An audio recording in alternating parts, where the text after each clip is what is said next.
So which is better when it comes to skincare? Western beauty or K-beauty? Let's have a chat today. I'd love to hear your thoughts in the comments below. Hi everyone, welcome back to Sheri Approved. Thank you so much for joining me today. And again, I want to thank all those of you who have subscribed to my channel, all those of you who watch my videos, like my videos, leave comments. I just want to express my appreciation and my gratitude. Thank you so much. It really helps me. You have no idea how much, and I just want to say thank you. Based on the topic of today's video, many of you may be already thinking that Sheri has a bias towards K-beauty, and I do, because I predominantly talk more about K-beauty and Asian beauty skincare on my channel than I do Western. However, you might just be surprised at some of the thoughts that I have when it comes to Western skincare, and I think this video can bring about some healthy discussion. Without a doubt, K-beauty when it comes to skincare has grown exponentially in the last few years, probably the last decade, and there are reasons for that. But what's all the fuss when it comes to K-beauty and Asian beauty, and what place does Western skincare have in all of this? In today's video, I want to discuss 10 things that really stood out to me when it comes to Western skincare versus Korean skincare. One of the first things I noticed when I kind of switched my skincare routine from mainly Western skincare brands to more Korean skincare brands was the complete difference in the overall approach to beauty and the skincare philosophy. They are completely different. Historically, at least in my opinion, I think that Western beauty gave us a lot of makeup and techniques to cover up the flaws that we perceive or see in our skin. Whereas when I started to dig into Korean beauty and Korean skincare, I realized that they had a completely different philosophy. It was all about the fact that beauty begins with great skin. Your makeup looks as good as your skin. So they focus a lot more on prevention of issues rather than trying to fix it. Let's say in South Korea, they have an issue with under eye dark circles, and it's probably because of lack of sleep. They will actually work on correcting their sleeping patterns as opposed to using concealer. And here's another example. Instead of trying to reverse sun damage, they will actually avoid the sun at all costs to prevent hyperpigmentation and wrinkles. Completely different way of thinking. And this is actually reflected in how women actually spend their money in South Korea. 89% of women actually spend more money on skincare than makeup products. And even though they do wear makeup, a lot of the makeup actually has skincare ingredients. When it comes to K-beauty, the philosophy is about protecting and maintaining a healthy skin barrier for hydrated, nourished, glowing, bright skin. And they want to do that in the least irritating way and the least drying way. Many Western brands, however, when it comes to skincare, have focused primarily on problem solving. And that's actually really easy to see based on how we, even in the West, purchase products and purchase skincare. We are usually looking for something to correct an issue. So it's really a part of our culture and how we look at beauty and skincare standards. It all comes down to one being preventative and one being reactive when it comes to their approach in skincare. Something else that really stood out to me in the South Korean culture is how skincare is perceived as part of hygiene. So it is as important as brushing your teeth, as taking a shower, as using deodorant, and they actually teach this to their children from very young. So children already grow up with the concept of taking care of their skin in a completely different way than we've been accustomed to culturally and historically. One of the second things that really stood out to me in terms of the differences is that the Koreans are obsessed with hydration. And you guys could see that based on how I take care of my skin and what I recommend for you as well. And it's kind of part of the philosophy where if the skin is very hydrated, that fine lines and wrinkles will actually be less visible. And you can definitely see that when it comes to a Korean beauty skincare routine, every single thing is focused on hydration. There is some hydration element in all of the steps in all of their products. They use many ingredients for hydration, including hyaluronic acid. And that completely blew up in the last couple of years, so much so that a lot of Western brands now, it seems to me like there's hyaluronic acid in almost every product. It is a part of the marketing now because everybody is suddenly focused on hydration and looking at the importance of hydrating the skin. The Koreans were doing that for hundreds of years.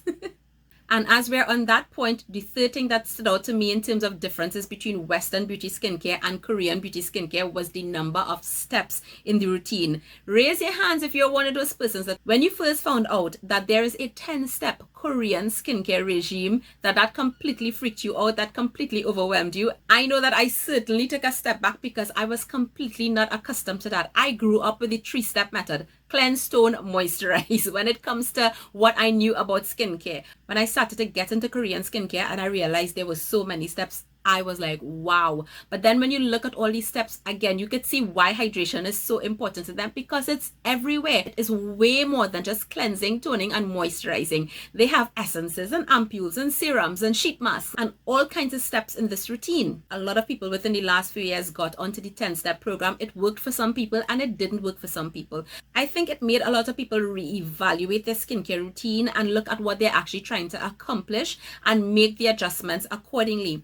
Now, while the Koreans are well known for the 10-step routine, there are actually a lot of Koreans who are a lot more minimalistic now. So they may choose just 1 or 2 serums, 1 or 2 essences, and they may not do the whole 10-step hurrah every single day. But that was one of the major differences I noticed when I started to get into KBeauty. The next thing that stood out to me was the concept of toners and essences. So like I said, growing up, I knew about toning, but a lot of the toners, probably everything that you probably found in the drugstore 20 years ago, was full of alcohol, drying alcohol specifically. And of course, the target was oily skin and acne prone skin. People like me loved using toners like that because it will strip everything off and your skin would feel so clean and you would have felt like that was doing something amazing for your skin. Nowadays, a lot of dermatologists in the West will tell you that toners are not necessary and they will tell you can actually skip it. And that might be true, especially for Western types of toners, although those types of toners have been changing and the availability of those are actually reducing, and we are seeing newer types of formulations when it comes to Western beauty. But when it comes to KBeauty, their toners and essences, there could actually be a very thin line of difference between both of them. They are focused again on hydration. They're full of a lot of ingredients to nourish the skin, ingredients with a lot of benefits for the skin, and those steps are actually to help the products that come after to penetrate a little bit better. So the toner and essence step is really important in their skincare routine, and they're formulated completely different from the ones that we would have generally been accustomed to when it comes to Western beauty. There are brands that do produce some skincare products in Korea that will have some of these drying alcohols, but a lot of times it is used more so as a product penetration enhancer versus the way that we've accustomed to seeing it in products in Western beauty. The fifth difference I noticed between Western skincare and Korean skincare was the strength of the actives. For example, can you name 5 or 10 Korean brands that actually have retinol products? Not really, but when it comes to Western skincare, you will find retinol everywhere. And it is not in many products when it comes to Korean beauty. I was actually shocked when KBeauty, one of my favorite Korean brands, actually released a retinol serum. I was completely shocked. I was not expecting that because historically it is not something that Korean brands will produce. But KBeauty is kind of bridging the gap, bringing Korean beauty to kind of meet the Western world. So it's very interesting what they are doing and how they are presenting their products. Because historically, to prevent individual actives like a niacinamide serum or azelaic acid serum or retinol serum or vitamin C serum, it's not usual to see that in Korean beauty. However, in the Western world, that's where it's at, because those types of products are marketed to solve a particular problem, and that's generally how we approach our skincare. Now, you guys know retinol is one of my favorite ingredients, and I'm definitely giving Team Western Beauty a big thumbs up for that one because I need that in my skincare routine, and that is one of the things that I think is a lovely way to merge both types of skincare into your routine. In general, the Koreans prefer a gentle, more preventative approach. And even when actives are used, it is used at lower percentages that are still going to be effective, but will not be irritating on the skin.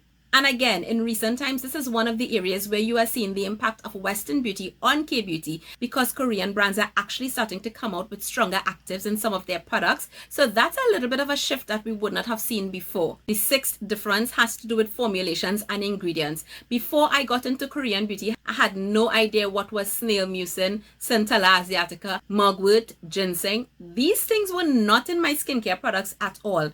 Western skincare tends to stay in a particular lane. The Koreans really have a hand on the use of these ingredients. They've been using it for hundreds of years. A lot of innovation is put into their products. And why? Because the skincare industry in Korea is huge. Competition is very strong. Everybody is trying to bring out the newest, the best, the most innovative skincare product. And of course, consumers are going to benefit because they are always on the cutting edge of technology when it comes to formulations and the use of ingredients. In fact, it is said that Korea is 10 years ahead when it comes to skincare technology as opposed to the West. Number 7 is the whole concept of double cleansing. I had no idea what this was until I got into KBeauty.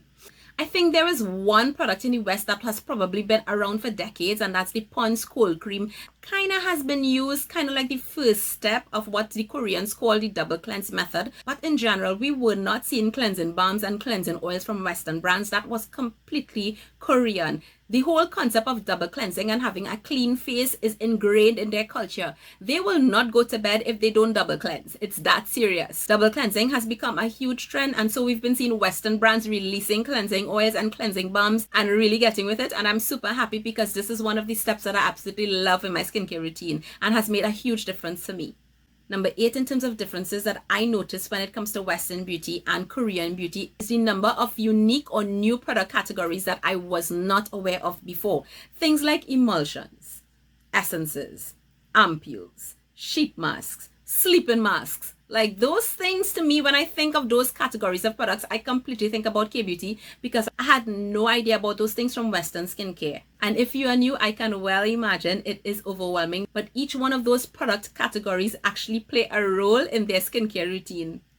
Number 9, the focus on and the type of masking. You all know that I personally love to mask, and a big part of that happened as well when I got into KBeauty. In general, growing up, I know that the masks that we had, we would use maybe once a month, or it may have been a treatment that you did only when you went to get a facial done by your esthetician. And usually it was a clay-based mask, something that was going to dry hard on your skin and suck out all the excess sebum and impurities, etc., etc., etc. And I was obsessed with those types of masks for a long time. When I got into KBeauty, I suddenly heard about sheet masks, and then there were a whole range of different types of wash-off masks. But the one that really stood out would have been the sheet mask. Koreans use a ton of sheet masks, and again, it is really because of that philosophy of hydrate, hydrate, hydrate. Sheet masks are insanely hydrating and nourishing to the skin. It's essentially like a serum that they put onto a cotton pad or something, and you apply it to your skin, and because you're leaving it on, you're literally allowing that lovely serum to be pressed into your skin or to stay on your skin as thickly as possible for a longer period of time, and that really helps the hydration and nourishment levels of the skin. So that concept of sheet masks was not something that I knew about until I got into KBeauty. A lot of them actually also do this every single night. Granted, I should say that while I am so into Korean beauty, that this is the one step that I actually do the least. I will use a sheet mask periodically, but nowhere near the frequency that they do. And finally, number 10, and the thing that probably changed my skincare game the most, and it has to do with sunscreens.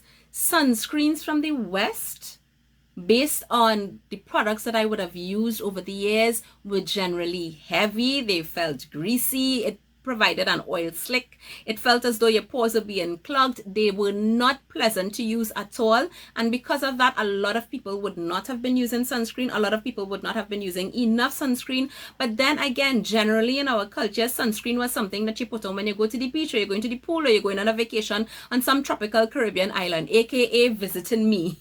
The Koreans, however, they take sun protection seriously. Sunscreen is just a part of what they do. In their daily lives, they are walking around with umbrellas, parasols, visors, sunglasses, sun protective clothing. All of this is extremely important for them because they are trying to protect against getting fine lines, wrinkles, premature aging, sunspots, hyperpigmentation. So they will make sure and slather on that sunscreen, reapply that sunscreen, and go beyond just sunscreen for sun protection. Almost every major Korean skincare brand has a sunscreen. And Korean sunscreens really took the skincare world by storm in the last few years when people started to discover them, discover the formulations, how elegant they were. So many people got on the Korean sunscreen bandwagon, and people have really been getting more into sunscreen and wearing sunscreen daily because the formulas were just nicer. And that is why when there was the huge Korean SPF controversy in 2020, it really shook the skincare community. And all of a sudden, major Korean sunscreens were a huge disappointment. The good news is, because this is so important to Koreans, because of their technology, because of their advancements in skincare, they are coming back, and they are coming back with a bang. I am absolutely loving all the new sunscreen releases. Companies are getting their products tested, verified. A lot of them are now coming out with SPF 50 plus because the results are even better than the products that they had on the market before. Really great UVA protection as well. I have actually been really enjoying some of the reformulated sunscreens that came out this year, and I look forward to trying a lot more of them in the coming months. One of the things that actually make their sunscreens so much more elegant on the skin is the fact that the Koreans use a lot of newer UV filters that have been approved in Europe and in Asia that actually apply nicer on the skin and are actually less sensitizing on the skin compared to some of the UV filters, the traditional UV chemical filters that are FDA approved and used in Western sunscreens. In general, I avoid US chemical sunscreens because I have a lot of sensitivity. They burn my eyes, they irritate my skin. But during this year, I actually started to experiment with hybrid and chemical sunscreens using these newer filters that the Koreans use, and I have been having such amazing success. I actually never thought that I'd be able to use sunscreens with chemical filters until now. So for those of you who might be new to Korean beauty skincare, for those of you who may have been in it for a while, I'd love to know what were the things that really stood out to you in terms of the differences between Western skincare and Korean skincare. Which one do you prefer? Definitely leave it in the comments below. Personally, I think that there is an opportunity for a marriage of both. I think you could look at the benefits or the positives of each and come up with a skincare routine that works for you. I'm not giving up my retinol, but I absolutely love what Korean beauty, what the concept, the philosophy, the products, all these steps have done for my skin in the last couple of years. It has been a huge turnaround for me personally, and I'm definitely going to be on this train for a long time unless something dramatically changes. I'll see you guys in another video. Take care. Bye.